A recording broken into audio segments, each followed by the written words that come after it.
Sir నేను చెప్పేది రండి సార్. అమ్మా మీకు దండం పెట్టేద్దాం.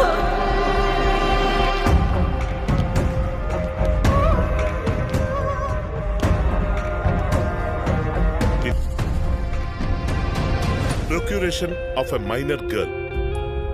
అసలు కేసు ఏంటి మీది? 354A. Sexual harassment of a girl. 354B.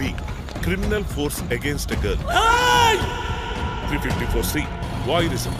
Blackmailing a girl. నీ మీద పెట్టిన కేసు ఒప్పుకుంటాం లేదా? మీరేం చెప్పాలనుకున్నా మీ లాయర్ని తీసుకొచ్చి కోర్టులో చెప్పుకోండి. 354D.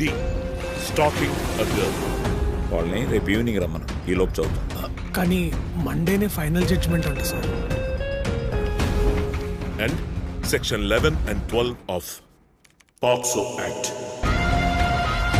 POCSO act. పోక్సో ఏంటే ఇది? ఏంటి కేసు కట్టారా పగబట్టారా? ఈ సెక్షన్లు ఏంటి? అక్యూజ్డ్ ఎవరు? మా తమ్ముడు లాంటోడు సార్. ఏంటి? రిమాండ్లో ఉన్నాడు సార్. అది కాదు, బెయిల్ వస్తుంది కదా. రాలేదు సార్, 78 రోజుల నుంచి రిమాండ్లోనే ఉన్నాడు. మీ వాడు చేసిన తప్పేంటో మీకు అర్థమవుతుందా? ఈ కేసులో మీ వాడిని ఎవ్వరూ కాపాడలేరు.